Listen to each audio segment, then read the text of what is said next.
नमस्कार साथियों, आज हम प्रारंभ करने जा रहे हैं हाल ही फिलहाल में आपके बिहार पीसीएसजे और एपीओ की मेंस की परीक्षाएं होने वाली हैं, जिसमें एक कंपलसरी पेपर सामान्य अध्ययन का होगा। उसके प्रश्न के पैटर्न क्या हैं, किस प्रकार के प्रश्न पूछे जाएंगे और कैसे कैसे प्रश्न पूछे जा सकते हैं, किन विषयों से प्रश्न पूछे जा सकते हैं, उनके महत्वपूर्ण टॉपिक्स क्या हैं, उनको किस तरह पढ़ा जाए कि हमें याद भी हो जाए, साथ ही साथ हमारी पूरी तैयारी भी हो जाए। उसके लिए हम आज अपना यह कक्षा का प्रारंभ करने जा रहे हैं।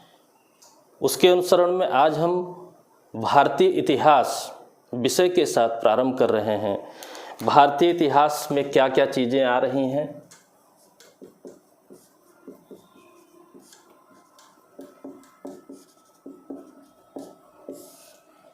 इसके प्रश्न किस किस प्रकार के हो सकते हैं। तो मेंस का जो पैटर्न रहा है,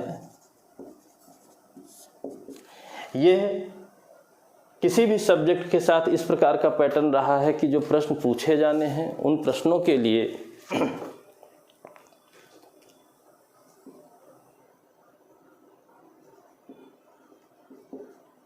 एक नंबर में या 2 मार्क्स या 5 मार्क्स, इस प्रकार के प्रश्नों की रहने की संभावना है। नए पैटर्न पर नई चीज़ें संशोधित होकर के नए प्रकार से प्रश्न पत्र होने जा रहा है, इसलिए आपको हर तरीके से मेंटेन रहना होगा। क्या आएगा, किस प्रकार आएगा। 1 नंबर के और 2 नंबर के जो क्वेश्चन होते हैं वो सामान्य रूप से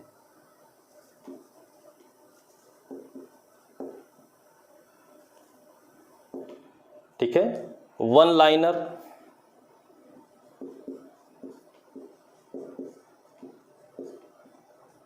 एक लाइन में लिखे जाएंगे।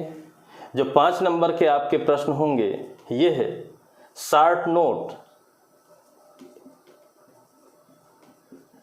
शॉर्ट नोट टाइप के होंगे, यानी कि टिप्पणी प्रकार से लिखे जाएंगे। इनमें लगभग आपको 50 शब्द की लिमिट लेनी होगी। उसके अकॉर्डिंग आपको अपने प्रश्न को बेहतर बनाना होगा। इसी को ध्यान में रखते हुए जो प्रमुख हमारे प्रश्न बनते हैं, ठीक है, उनको हम ध्यान देंगे।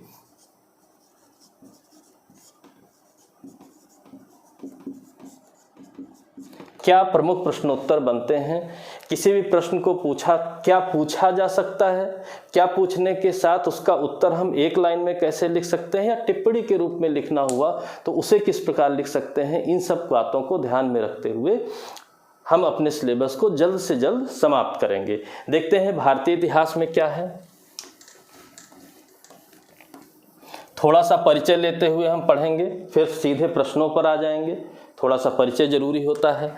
भारतीय इतिहास 3 भागों में बांटा गया है। प्राचीन भारत, मध्यकालीन भारत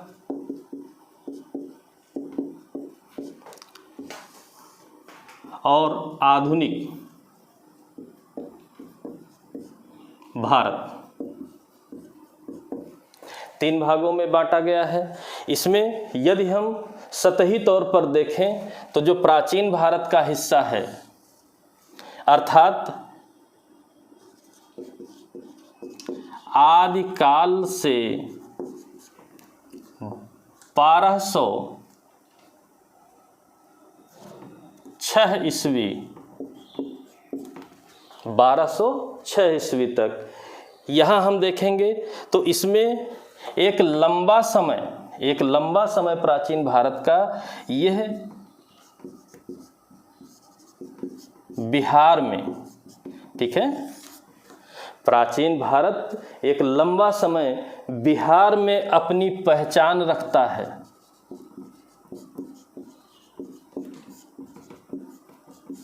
बिहार में अपनी पहचान रखता है। इसका मतलब यह हुआ कि यदि हम किसी भी प्रश्न पत्रों को देखते हैं तो उन प्रश्न पत्रों की खासियत होती है सामान्य प्रश्नों के साथ अपने राज्य विशेष के प्रश्नों को भी बहुत मात्रा में ऐड करता है, बहुत मात्रा में जोड़ता है। तो अगर प्राचीन भारत बिहार में अपनी पहचान रखता है तो प्राचीन भारत से आने वाले प्रश्नों की भी संभावना बढ़ जाएगी। हम देखेंगे जैन धर्म, बौद्ध धर्म, इन सब के विकास से सारी बातें जुड़ी हुई, ठीक है। जो प्रारंभिक महाजनपद काल और उसके पश्चात जो साम्राज्यवाद का उदय होता है वो भी बिहार से जुड़ा हुआ है, यानी कि बिहार एक विशिष्ट है। मौर्य साम्राज्य की राजधानी पाटलिपुत्र बिहार में पाई जाती है, गुप्त साम्राज्य की राजधानी बिहार में पाई जा रही है।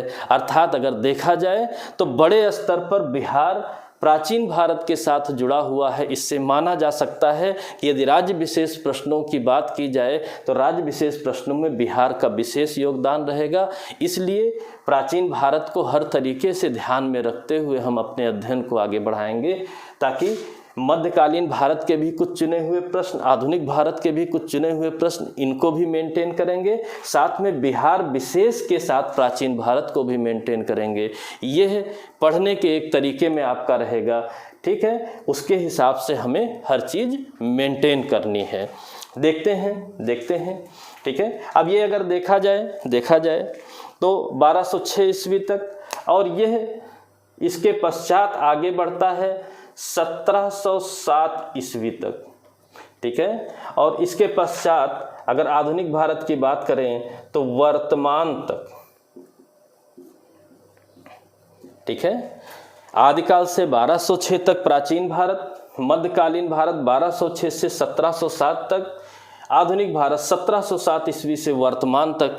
यह इतिहास का डिवाइडेशन होता है, ये इतिहास का डिवाइडेशन हो सकता है, ठीक है। अब यहाँ बात आई, यहाँ पर जो पार्टीशन करने का आधार है वो सल्तनत काल है, यानी सल्तनत काल के प्रारंभ होते ही हमारा मध्यकालीन भारत शुरू हो जाता है, जो कब तक जाता है, ये 1707 ईस्वी में औरंगजेब की मृत्यु हुई थी।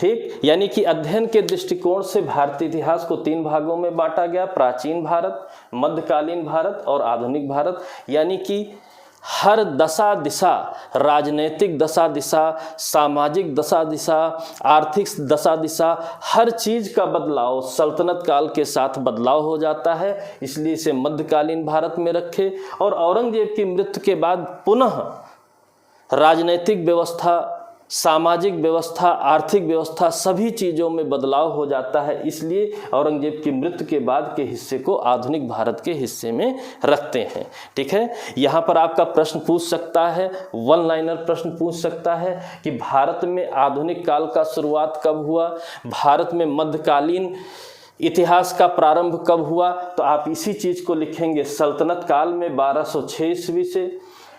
आधुनिक भारत का प्रारंभ कब हुआ, 1707 ईस्वी में औरंगजेब की मृत्यु के पश्चात। इस तरह से जब आप लिखेंगे तो आपको नंबर मिलेगा, अदरवाइज नंबर नहीं मिलेगा। इसलिए इन छोटी बातों को भी ध्यान रखते हुए आपको आगे बढ़ना है, इन बातों को ध्यान देंगे, ठीक है। अब अगर बात की जाए कि हम जो ये भारत के बारे में पढ़ने जा रहे हैं तो उसमें कौन से ऐसे सोर्सेज हैं, सोर्सेज से, किन स्रोतों से हमें भारत के इतिहास के बारे में पता चलता है, वो मोस्ट इम्पॉर्टेंट क्वेश्चनों में है।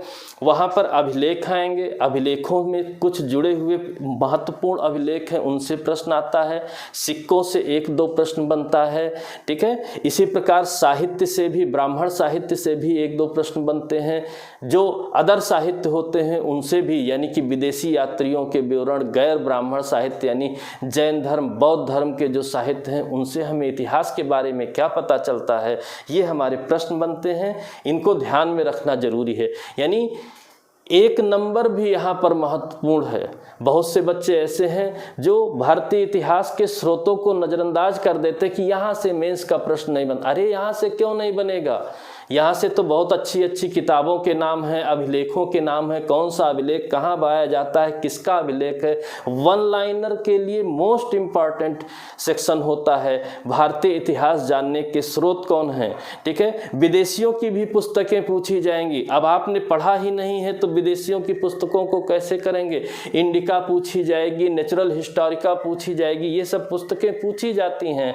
आप जुडिशियल सर्विसेज के अगर एग्जामों को देख रहे हैं, यूपी के, बिहार के, इन सब के मेंस की परीक्षाओं को अगर आप देख रहे हैं, उनके पिछले प्रश्न पत्रों को सॉल्व कर रहे हैं, तो आपको लाइन से बहुत वैरायटी के प्रश्न मिलेंगे। और जहां पर आपको प्रीलिम्स की तरह ऑप्शन नहीं मिलता है कि देख करके याद आ जाएगा, बल्कि इतने ध्यान से यहाँ पर अध्ययन करना है कि हमें ऑप्शन नहीं मिलेगा, प्रश्न को देखने के बाद उत्तर स्वयं ध्यान आना चाहिए, ऑप्शन देखकर ध्यान नहीं आना चाहिए। इसलिए ध्यान से सुनिए, ध्यान से पढ़िए, एक तरीके से पढ़िए, सारी बातें आपको याद हो जाएंगी, दोहरा लीजिएगा, आसान हो जाएगा। अब देखते हैं क्या है भारतीय इतिहास के स्रोत। आज का मुख्य टॉपिक भी यही है, भारतीय इतिहास के स्रोत क्या है।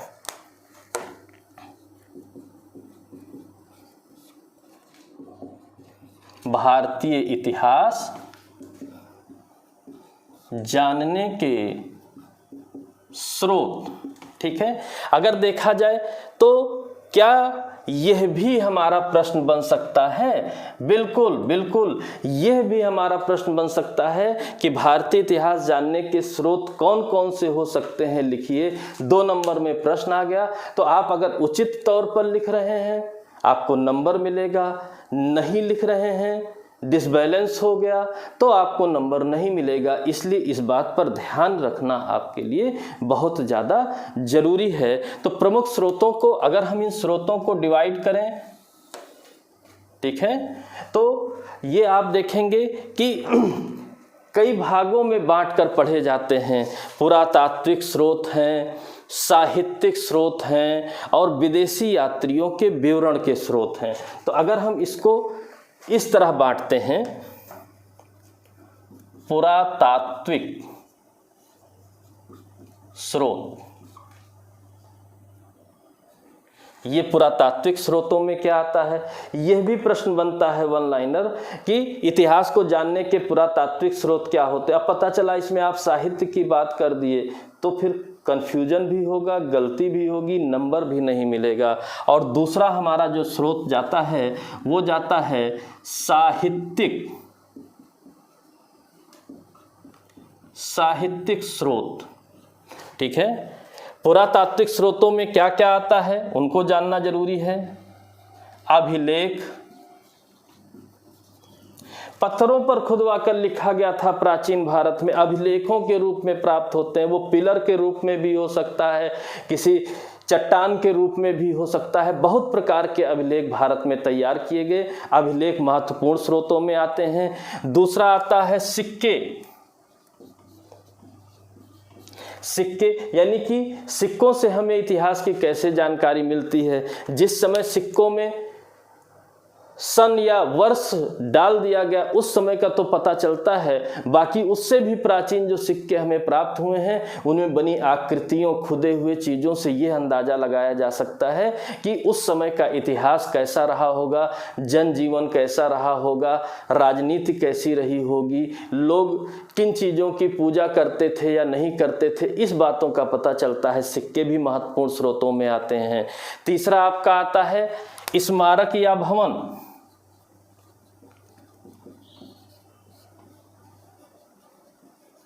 जब हम सिंधु घाटी सभ्यता में पहुंचेंगे तो वहां पर 2-3 स्मारकों के मोस्ट इंपॉर्टेंट प्रश्न हैं कि स्नानागार कहाँ पाया गया, अन्नागार कहाँ पाया गया, गोदीवाड़ा कहाँ पाया गया। इस प्रकार के तमाम क्वेश्चंस बनते हैं जो वन लाइनर क्वेश्चंस के लिए मोस्ट इंपॉर्टेंट क्वेश्चन होते हैं, उनको भी आपको ध्यान में रखना है।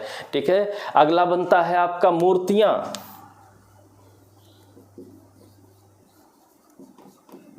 मूर्तियों के बारे में जब हम पढ़ेंगे तो हमें प्राचीनतम स्थिति में भी मूर्तियां प्राप्त हुई हैं। सिंधु नदी सभ्यता में मातृ देवी की मूर्ति प्राप्त हुई है, कुबड़ वाले सांड की मूर्ति प्राप्त हुई है। ये सब भी इंडिकेट करते हैं उस समय का जनजीवन किस प्रकार का था, उसके बारे में चर्चा करते हैं। तो हम मूर्तियों को भी प्रश्न के रूप में मान के चलते हैं।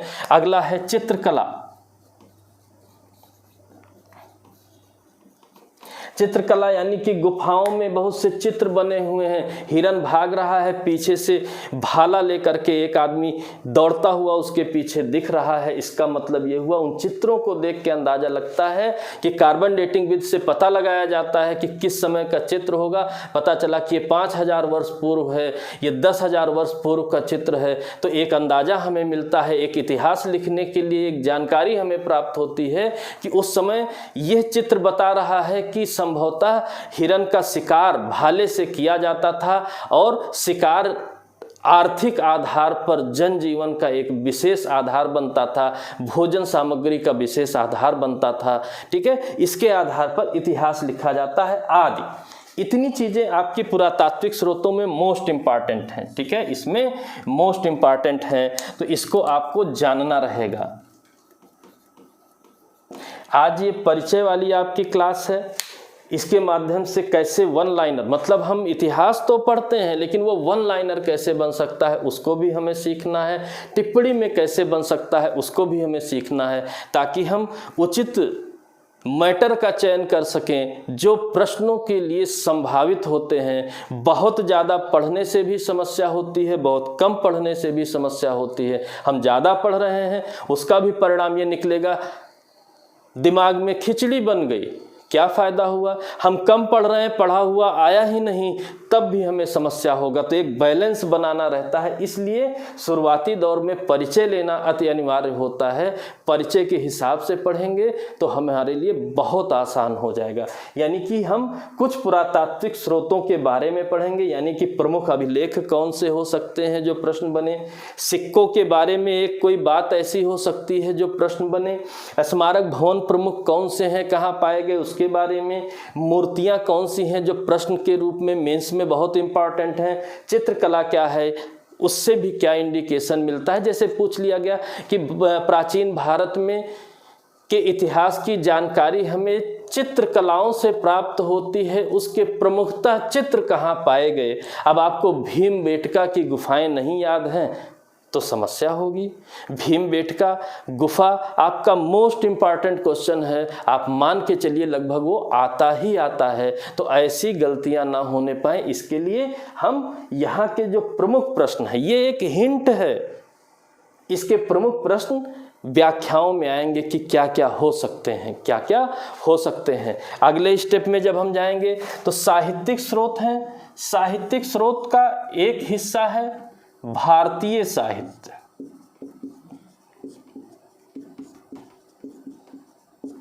और दूसरा हिस्सा है विदेशी साहित्य। ठीक है, भारतीय साहित्य, विदेशी साहित्य। अब भारतीय साहित्य में हम देखते हैं क्या क्या है। ठीक है, एक होता है धार्मिक साहित्य और दूसरा होता है, ठीक है, लौकिक।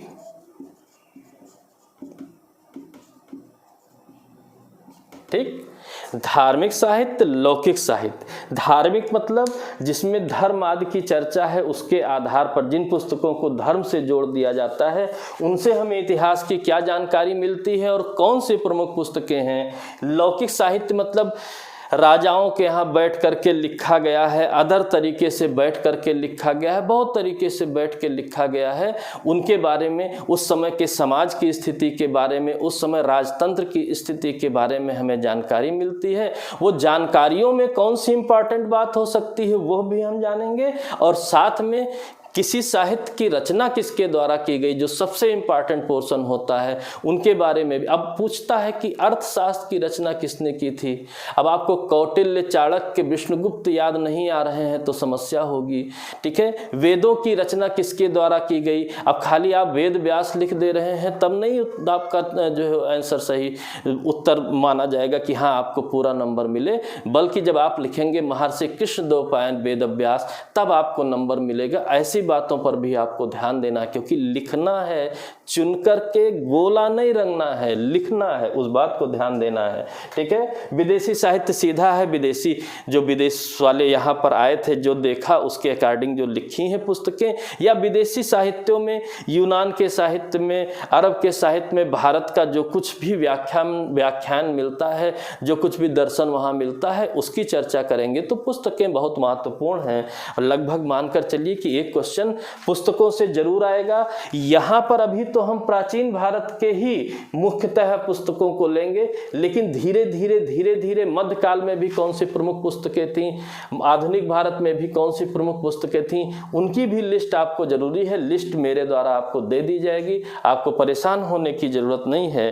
कौन सी प्रमुख पुस्तकें हैं, गांधी जी की कौन सी प्रमुख पुस्तक है, सुभाष चंद्र बोस की कौन सी प्रमुख पुस्तक है, जवाहरलाल नेहरू की कौन सी प्रमुख पुस्तक है, डॉक्टर भीमराव अंबेडकर की कौन सी प्रमुख पुस्तक है, उनकी लिस्ट मैं आपको दे दूंगा। अभी उनकी चर्चा हम यहाँ नहीं करेंगे, यहाँ पर मध्यकालीन भारत तक की कुछ प्रमुख पुस्तकों की चर्चा रहेगी। आगे की बात आगे ही देखेंगे, तो अलग से हम पुस्तकों की लिस्ट बना लेंगे कि प्रमुख पुस्तकें कौन सी हैं, वो बना ली जाएंगी। अब इन धार्मिक साहित्यों में भी दो प्रकार हैं।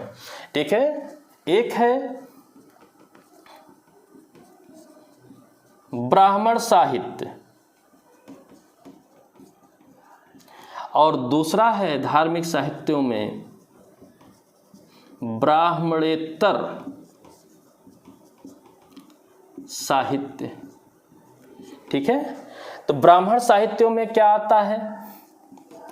वेद, उपनिषद, ब्राह्मण, वेद, उपनिषद, ब्राह्मण, अरण्यक आदि, मतलब चार हैं मुख्य, इसके अलावा भी हैं। ठीक है, उनसे हमसे नहीं मतलब, वो मेंस में प्रश्न नहीं बनते हैं। ब्राह्मणेतर साहित्य में क्या आएगा? यहाँ पर प्रमुख रूप से आता है ब्राह्मणेतर साहित्य में बौद्ध साहित्य,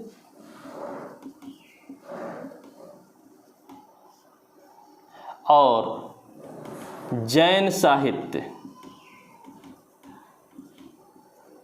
ठीक है, प्रमुख रूप से बौद्ध साहित्य और जैन साहित्य, इनमें कौन सी प्रमुख पुस्तकें हैं उनको हम देख लेंगे। ठीक है, विदेशी साहित्य में क्या क्या आता है? विदेशी साहित्य एक अलग टॉपिक बनता है, जैसे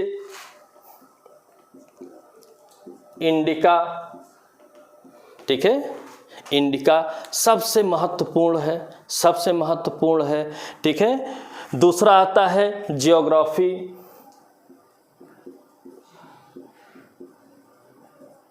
जियोग्राफी। तीसरा है नेचुरल हिस्टोरिका।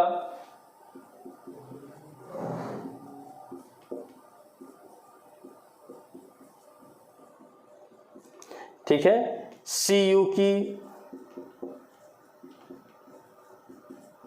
आदि। यानी प्रमुख पुस्तकों को हम देखते चलेंगे कि किसकी कौन सी पुस्तक है, कोई विशेष बात है, वन लाइनर, उनको हम देखेंगे। सामान्य रूप से यहाँ से शॉर्ट नोट्स आने की संभावना कम है, सिंगल लाइनर क्वेश्चन आने की संभावना ज़्यादा है। यानी कि भारतीय इतिहास जानने के स्रोतों में प्रमुख जो हमारे प्रश्न बन रहे हैं वो पुरातात्विक स्रोत बन रहे हैं। साहित्यिक स्रोतों में भारतीय साहित्य, जिसमें दो हिस्सा, धार्मिक साहित्य और लौकिक साहित्य। धार्मिक साहित्य में ब्राह्मण साहित्य और ब्राह्मणेतर साहित्य। ब्राह्मण साहित्य में वेदों से जुड़े हुए, ब्राह्मणेतर में बौद्ध और जैन से जुड़े हुए। लौकिक साहित्य में देखते हैं, लौकिक साहित्य में जैसे कालिदास जी हैं या तमाम लोग हैं। अर्थशास्त्र हुआ, ठीक है, इसमें क्या प्रमुख बनता है? अर्थशास्त्र। ठीक है, कौटिल्य चाणक्य का अर्थशास्त्र है। तो अर्थशास्त्र किसकी पुस्तक है, किसने लिखी है, ऐसा प्रश्न आपका बनेगा तो गलत नहीं होना चाहिए। ठीक है, मुद्रा राक्षस है।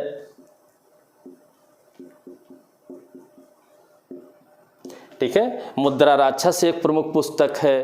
ठीक, बृहद कथा मंजरी, महाभाष्य, बहुत सी पुस्तकें हैं।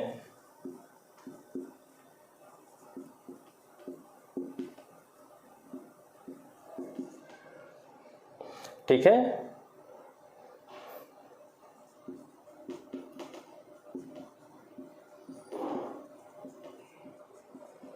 इनके बारे में पढ़ेंगे। यानी कि यहीं से हमें प्रश्न लेना है, एक छोटी सी लिस्ट सॉर्ट आउट करनी है।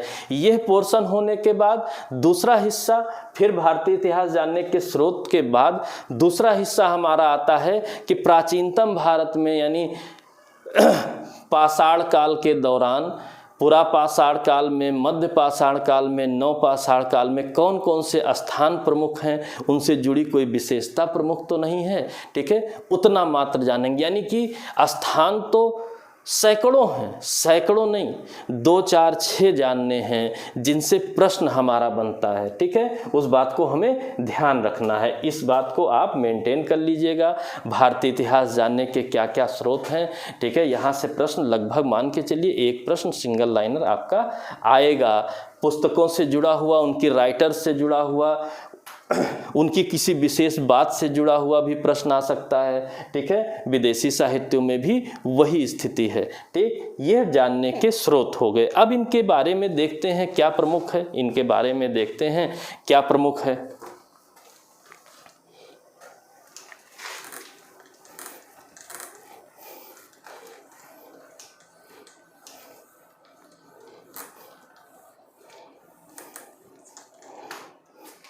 ठीक, पुरातात्विक स्रोतों में अभिलेख, सिक्के, भवन, स्मारक, इन सब के बारे में चर्चा है। तो अभिलेख देखते हैं, प्रमुख अभिलेख कौन कौन से हैं, ठीक है, अभिलेखों से हमारे क्या प्रश्न बनते हैं।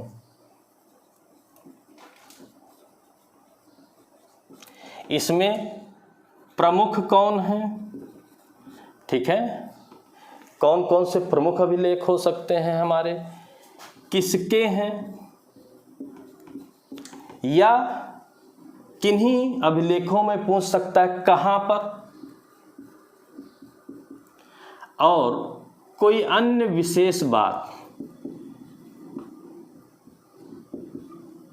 यानी कि कोई चर्चा लिख करके पूछेगा ये किस अभिलेख में लिखा हुआ है, तो आपको जानना होगा। या किसी बात को लिख करके पूछेगा कि ये किस अभिलेख से जानकारी हमें प्राप्त होती है ऐसी इस प्रकार की, उसे हमें जानना होगा। उनसे जुड़े हुए अभिलेखों से संबंधित आपके प्रश्न हैं, क्या क्या हमारे अभिलेखों से संबंधित प्रश्न हो सकते हैं, ठीक है। ये भारतीय इतिहास के मोस्ट इम्पॉर्टेंट टॉपिक्स में आता है, भारतीय इतिहास के मोस्ट इम्पॉर्टेंट टॉपिक्स में है, ठीक, अभिलेखों से जुड़ी हुई बातें, ठीक है। पहला क्वेश्चन इसका बनता है, अभिलेखों में आप जानिए, ठीक, ये थोड़ा एक क्वेश्चन इसमें स्पेशल बनता है, उसको दूसरी तरह से मैं बता रहा हूं, ठीक है। अशोक के अभिलेख, इनमें 2 क्वेश्चन बहुत इंपॉर्टेंट बनते हैं। सम्राट अशोक, सभी लोग इनके बारे में जान रहे हैं। इनके अभिलेखों से पहला प्रश्न बनता है 4 लिपियों में, ठीक है, पूछा जाएगा भारतीय सम्राट अशोक के अभिलेख कितने प्रकार की लिपियों में लिखे गए थे, 4 लिपियों में, ठीक है। कौन कौन सी हैं, ब्राह्मी लिपि, आर्मेयिक लिपि, खरोष्ठी लिपि, ब्राह्मी, आर्मेयिक, खरोष्ठी लिपि, और इसके साथ साथ यूनानी लिपि। 4 लिपियों में लिखे गए हैं चारों। सीधा 1 नंबर का प्रश्न बनेगा कि सम्राट अशोक के लिखे हुए अभिलेख या लिखाए गए अभिलेख कितनी लिपियों में है, 4 लिपियों में, वो कौन सी हैं, ब्राह्मी, आर्मेयिक, खरोष्ठी और यूनानी, ठीक है। इन चारों लिपियों में एक ऐसी लिपि है जिसकी कुछ विशेषता है, जो दाहिने से बाएं लिखी जाती है, यानी कि खरोष्ठी लिपि के बारे में आपको स्पेशली जानना है। इस तरह भी पूछा जा सकता है कि सम्राट अशोक के अभिलेख जो 4 लिपियों में लिखे गए हैं, उनमें से कौन सी लिपि है जो दाएं से बाईं ओर लिखी जाती है। सामान्य तौर पर हम लोग बाईं ओर से दाहिनी ओर लिखते हैं, लेकिन यहाँ क्या खासियत है, दाईं ओर से बाईं ओर।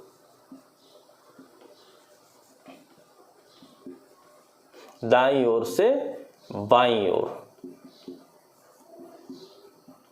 ये एक विशेषता है खरोष्ठी लिपि की। ठीक, ये प्रश्न बनता है। दूसरा प्रश्न बनता है यहाँ पर, ठीक है, इनके अभिलेखों को सर्वप्रथम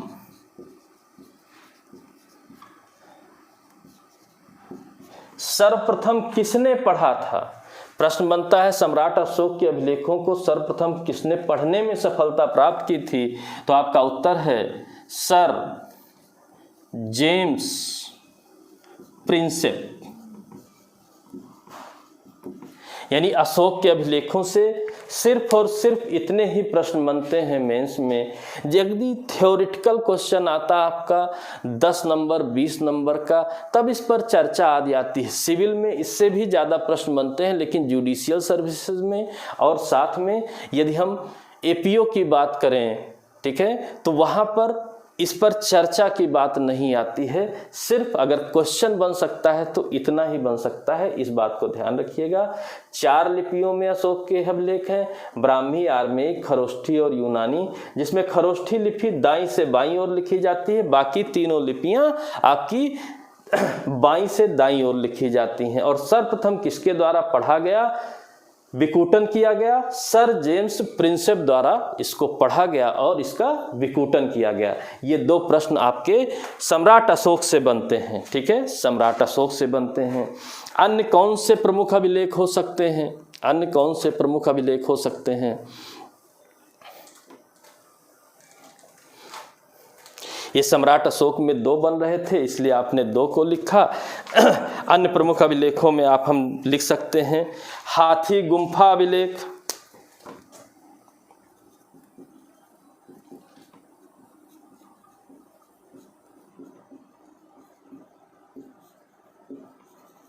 हाथी गुम्फा अभिलेख। अब हाथी गुम्फा अभिलेख बहुत बार चर्चा में आएगा, इसके बारे में पूछता है तो आप बताइए। कलिंग राज खारवेल, ठीक है, कलिंग राज खारवेल का हाथी गुम्फा। सीधा प्रश्न बनेगा हाथी गुम्फा अभिलेख किससे संबंधित है, किसके द्वारा रचा गया है, कलिंगराज खारवेल द्वारा।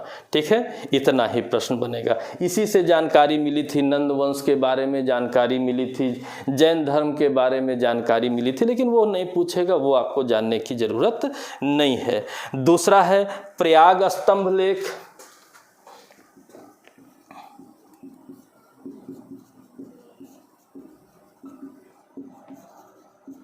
ठीक है, ये किससे जुड़ा हुआ है, समुद्रगुप्त से। ठीक है, मुख्य रूप से जो बड़ी रचना है इसमें वो समुद्रगुप्त की है, लेकिन इसके साथ इनसे पहले भी किसी और की रचना भी है, रानी कारुआकी अशोक की रानी कारुआकी थी, थोड़ा सा उन्होंने उसमें कुछ लिखवाया था और मुख्य रूप से फिर समुद्रगुप्त ने लिखवाया। अब यह भी कभी कभी पूछा जाता है कि इस अभिलेख में समुद्रगुप्त की जानकारियां तो मिली, लेकिन लिखने कौन गया था, कौन इसका रचयिता बना, तो उत्तर हो जाता है इनके एक मंत्री थे, ठीक है, समुद्रगुप्त साहब के, कवि हरिशेण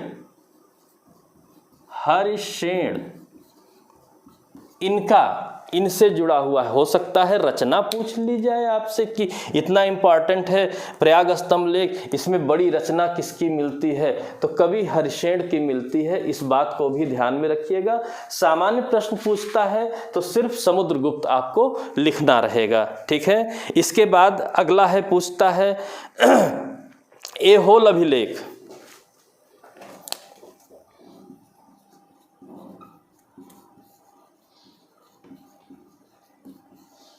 ऐहोल अभिलेख पुलकेशिन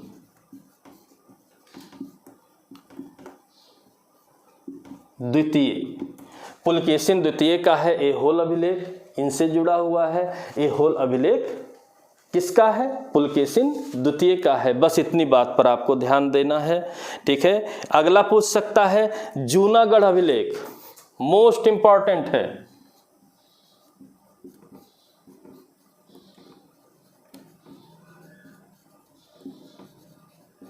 जूनागढ़ अभिलेख आपका मोस्ट इंपॉर्टेंट है।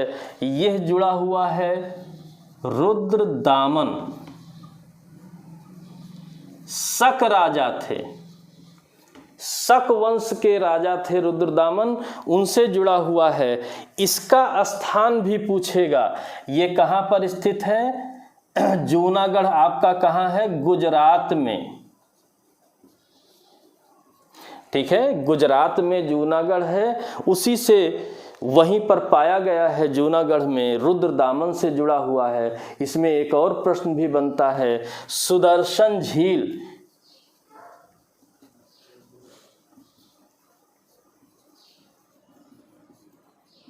सुदर्शन झील कहाँ पर है? जूनागढ़ गुजरात में है। ये भी प्रश्न है। सुदर्शन झील के बारे में हमें जानकारी कहाँ से मिलती है? जूनागढ़ अभिलेख से मिलती है। जूनागढ़ अभिलेख की रचना किसने करवाई? रुद्रदामन, जो शक क्षत्रप थे, शक वंश के राजा थे, उनके द्वारा करवाई गई। अभिलेखों से ये 4 मोस्ट इंपॉर्टेंट क्वेश्चन हैं जो सीधे तौर पर बनने के लिए संभावित हैं। इसके अलावा बहुत से अभिलेख हैं, ठीक है। भीतरी स्तंभ लेख है और सारनाथ के स्तंभ लेख हैं। तमाम ऐसे अभिलेख हैं, ठीक है, जो मिलते हैं। अब इस जगह पर ये प्रमुख हैं। इसके अलावा यदि कोई अभिलेख इंपॉर्टेंट होता है तो वो राजा के नाम के साथ, उसके वंश के नाम के साथ इंपॉर्टेंट होता है। हम वहीं पर उसको मेंटेन करेंगे। लेकिन स्रोतों के रूप में 4 प्रमुख अभिलेख को, हाथी गुम्फा अभिलेख कलिंगराज खारवेल का, प्रयाग स्तंभ लेख समुद्रगुप्त का हरिश्चंद्र ने रचा, और रानी कारुवाकी जो अशोक की रानी थी उनका भी इससे संबंध है, पहले उन्होंने ही लिखवाया था। ऐहोल अभिलेख पुलकेशिन द्वितीय से संबंधित है। जूनागढ़ अभिलेख सबसे इंपॉर्टेंट है, जो रुद्रदामन शक क्षत्रप द्वारा बनवाया गया था, रचाया गया था, जो गुजरात में स्थित है। इसमें सुदर्शन झील के बारे में हमें जानकारी प्राप्त होती है। ये 4 प्रमुख हैं, इनको आपको पढ़ना जरूरी था। ये 4 आपके प्रमुख हैं, ठीक है। इस पर ध्यान रखे रहेंगे, कभी भी गलती नहीं होगी। यदि मेंस के प्रश्नों को आप सॉल्व कर रहे हैं तो आप देखेंगे कि ये प्रमुख इंपॉर्टेंट प्रश्नों में आते हैं, ठीक है।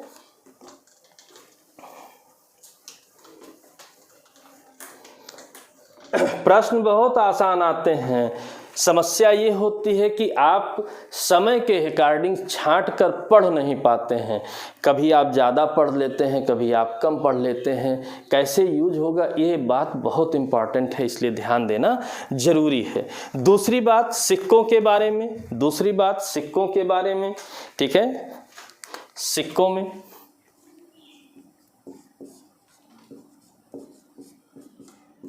ठीक पूछेगा, प्राचीन काल में जो सिक्के प्राप्त होते थे वो कैसे सिक्के थे? तो आप कहेंगे आहत सिक्के, ठीक है, या पंचमार्क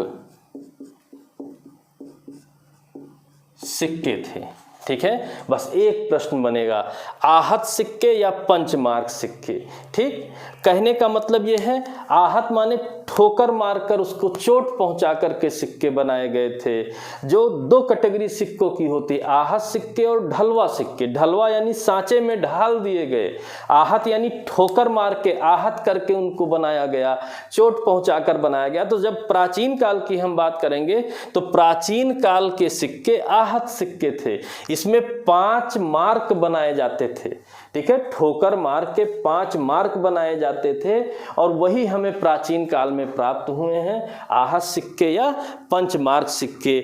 मछली बनी होती थी, सूरज बना होता था, चंद्रमा बना हो सकता था, इस टाइप के उसमें फिगर्स आहत कर दिए जाते थे, ठोकर मार दिए जाते थे और छप जाता था, सिक्के बन जाते थे, ठीक है, सिक्के बन जाते थे। प्रमुखता किसके पाए गए?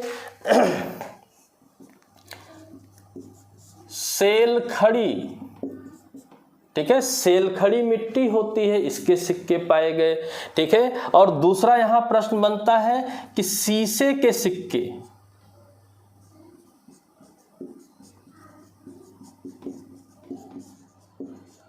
शीशे के सिक्के, ये किसकी विशेषता है? शीशे के सिक्के कहाँ पाए गए? तो आपका उत्तर होगा सातवाहन वंश। शीशे के सिक्के किसकी विशेषता है? सातवाहन वंश के। तो ये दूसरा क्वेश्चन बनता है, शीशे के सिक्के कहाँ, किस वंश से पाए गए, किस वंश के इतिहास की जानकारी देते हैं? सातवाहन वंश की। इसके बाद अगला बनता है प्रश्न, स्वर्ण सिक्के। ठीक है, स्वर्ण सिक्के। ठीक, अब यहां पर 3 प्रश्न बनते हैं। आपसे पूछेगा सर्वप्रथम किसके सोने के सिक्के पाए गए, सर्वप्रथम भारतीय सोने के सिक्के किसके पाए गए, सर्वाधिक मात्रा में सोने के सिक्के किसके पाए गए। 3 वन लाइनर प्रश्न बनते हैं, तीनों को आपको जानना है। ठीक है, सर्वप्रथम, इसको आप लिखेंगे इंडो यूनानी। ठीक है, आगे मिलेगा मिनांडर। मिनांडर के समय इंडो यूनानी शासकों का जो राज था, यूनानी सोने के सिक्कों को चलाया गया। दूसरा है सर्वप्रथम भारतीय, यानी कि ये जो इंडो यूनानी सिक्के थे भारतीय नहीं थे, यूनान के सिक्के थे, लेकिन भारत में मिले हैं, यहाँ भी चलते थे। लेकिन भारत का स्वयं का सिक्का सर्वप्रथम कब आया? कुषाण वंश। कुषाण वंश में सर्वप्रथम भारत के सोने के सिक्के चलाए गए। तीसरा बनता है सर्वाधिक, पूछेगा सर्वाधिक सोने के सिक्के किस वंश के पाए जाते हैं? तो आपका उत्तर होगा गुप्त काल या गुप्त वंश। ठीक, 3 प्रश्न बने। प्रश्न आता है भारत में सर्वप्रथम सोने के सिक्के किस वंश के पाए गए? इंडो यूनानी, जो कि भारतीय नहीं थे, यूनान के थे। दूसरा प्रश्न बनता है सर्वप्रथम भारतीय सोने के सिक्के किस वंश के पाए गए? कुषाण वंश के पाए गए। तीसरा प्रश्न बनता है कि भारत में सर्वाधिक मात्रा में सोने के सिक्के किस वंश से संबंधित पाए गए? तो उसका उत्तर है गुप्त वंश से संबंधित पाए गए। सिक्कों से इतने प्रश्न बनते हैं, इतना आपको जानना है। इसके अलावा सिक्कों से जरूरत नहीं है। कोई स्पेशल बात जब मध्यकालीन भारत में आएगी, ठीक है, कि दीनार किसने चलाया, रुपया किसने चलाया, तब शेरशाह सूरी और सल्तनत काल के जो है शासकों का नाम पढ़ेंगे। लेकिन यहाँ पर इसी 2-3 बातों की, 4 बातों की जरूरत आपको है। ठीक है, सिक्कों से संबंधित यह बात आपकी हो गई।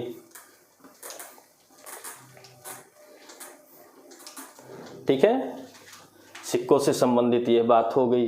ठीक, अगला जो हिस्सा है आपका स्मारक भवन। स्मारक भवन को हम सिंधु सभ्यता के साथ पढ़ेंगे, यानी कि हड़प्पा में कौन सा स्मारक मिला, इसके साथ पढ़ना जरूरी है, इसलिए वहाँ पर पढ़ेंगे।